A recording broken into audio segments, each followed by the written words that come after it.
Hello? That was better. Can you hear me? Right, I'm just putting it on.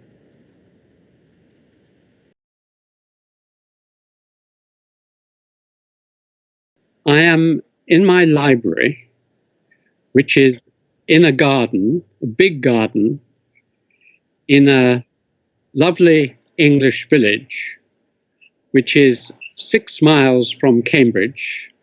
At the moment, we are in what everyone knows is lockdown. That means that we should not leave our house unless there's something very urgent, like we need some medicine or food or anything.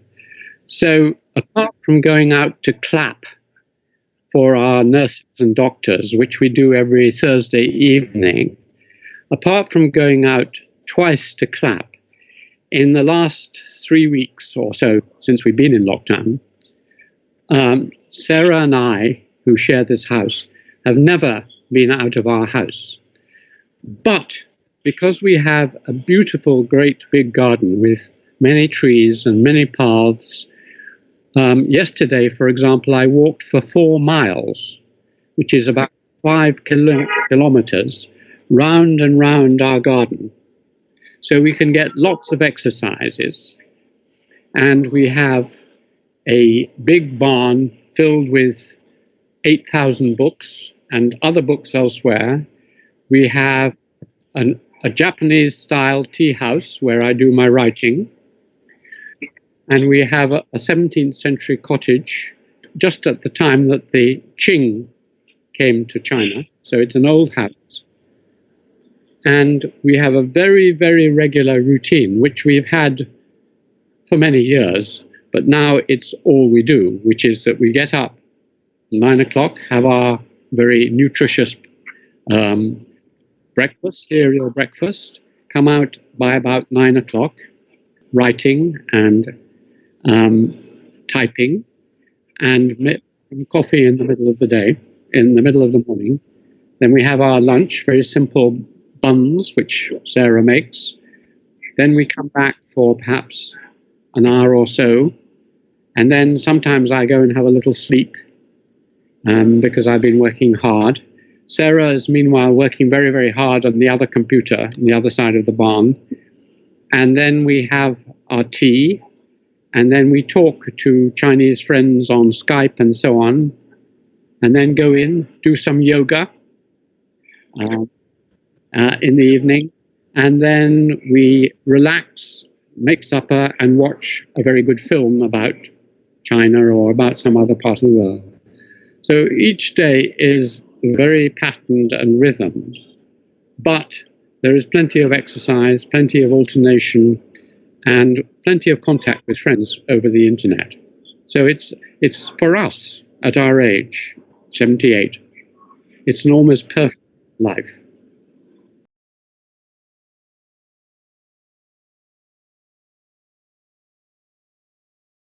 Yes, we watch a lot of news. We listen to the British news at 9 o'clock in the morning and 1 o'clock. And then at 6 o'clock, we turn on Al Jazeera, which is by far the best international news agency, film. It is a superb international news channel.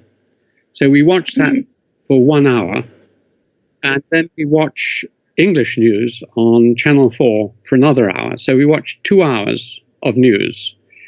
Every morning when I get up, I look at what Donald Trump has been doing to see what awful thing he's been doing, which gives us great amusement.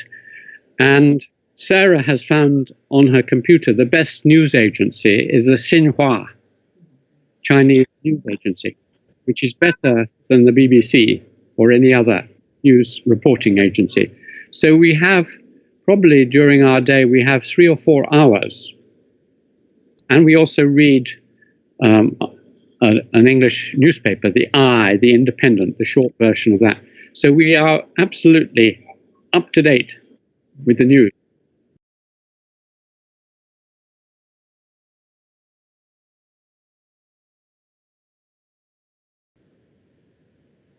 Well, there are two sources of strain in a situation like this, two main ones. One is you are thrown entirely on if you are living with someone, like living with Sarah, this means that if you have any kind of difference of opinion or you crowd into their space or something like that, it can lead to a lot of difficulties. We haven't had any, but many families are suffering, particularly obviously if they're with young children, if they don't have a lovely garden like this. So that kind of psychological pressure is very widespread, but we don't fortunately have it because we've worked together and we lived together for many, many years, nearly 50 years. And so we treat each other with respect and care. So on the whole, there's not that problem. The other one, as you say, is one's awareness of the suffering of other people.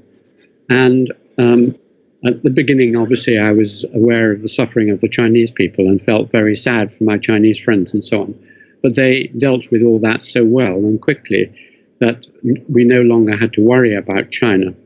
So the places we worry about are the ones we know in other parts of the world. But I am particularly worried about developing third world countries, Africa, South America, and particularly India, because it's such a huge country and so poor, and there are so many poor people, that if this thing becomes serious in India, it could do far, far more damage than even in my country.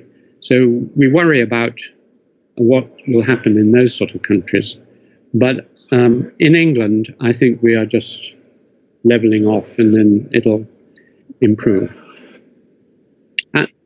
And we also both worry and are amazed at what's happening in America, the fact that they are handling it so very badly, or at least not the normal Americans, but the central government has been so absolutely hopeless and useless. White House and Trump and so on are absolutely useless. So you would have expected some sort of leadership, both at the American level and at the world level. But of course, there hasn't been any. It's just nothing.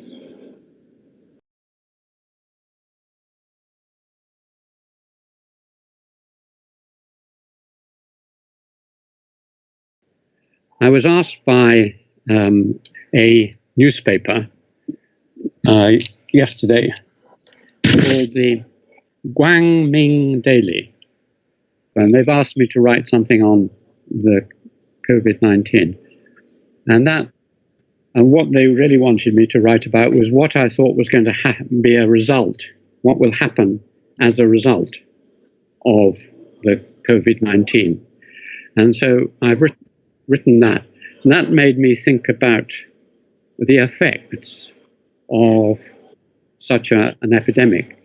I've done a lot of work historically on the causes of epidemics. I wrote a book comparing Japan and England, which looked at plague and smallpox and all the diseases in Japan and the West. I compared them and looked at how diseases are spread and how they are cured.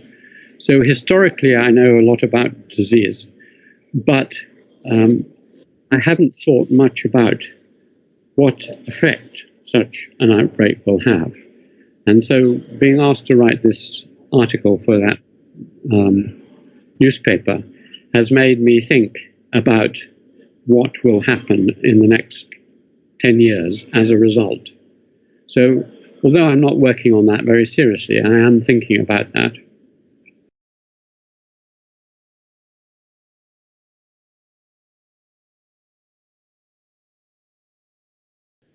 Well, when you say some people, you mean Donald Trump and one or two American friends of his.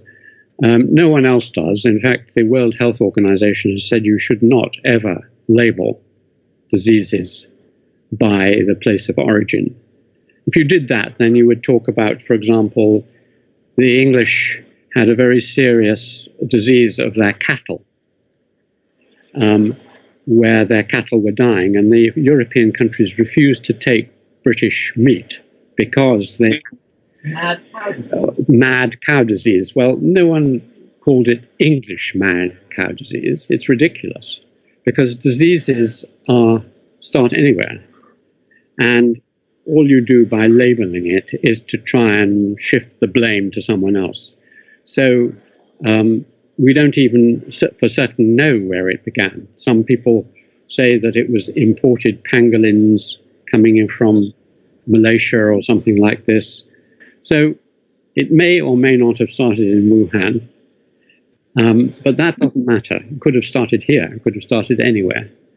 The important thing is to recognize what has happened since it was discovered, which on the whole shows China in a very, very good light. That China, after the first short mistake at a local government level, has dealt with it in an absolutely extraordinary way. No other country.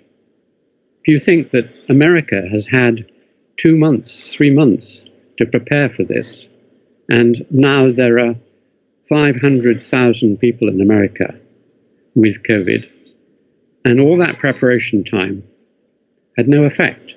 China, which is 4 times the size of America, have limited it to 2.5 months and far fewer deaths. So what we've learned is the amazing ability of the Chinese to work together on the basis of mutual working and responsibility, because whenever most Western commentators say something about how the Chinese have dealt with it, they say, oh, well, it's because they're a dictatorship, they were ordered, they were told to do this, and so they behave. I know that's not true. I mean, people behaved in a very responsible, mutual way, not through fear of the government or ordering, but because their conscience and their sense of mutual responsibility led them to behave like that. So they have behaved like that. And it's a very good example of where the strength of China lies, which is in group solidarity. It's how they defeated the Japanese in the Second World War, how they have survived terrible events, far, far worse than this. They come together, they work together, and they deal with the problem. In the West, we have many wonderful things, wonderful art, we have an interesting form of government, but our individualism, which means that everyone is very separated, and so they don't feel that sense of solidarity in the same way, means that when faced with something like this, we don't behave in the way that the Chinese do, and that makes it more difficult. Although I am very impressed when I look out at my village, there's no one there. I mean, just occasionally someone walking.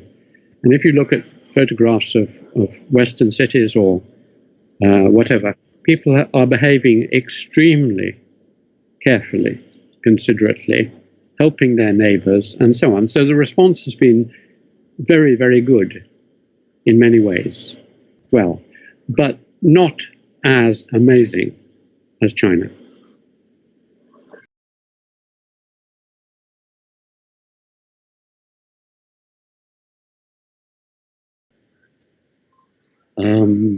To see you again. Okay, well, I gave you an answer, but you want another answer. My answer was to visit Manly's tea room again in a happier. Okay, and that's it.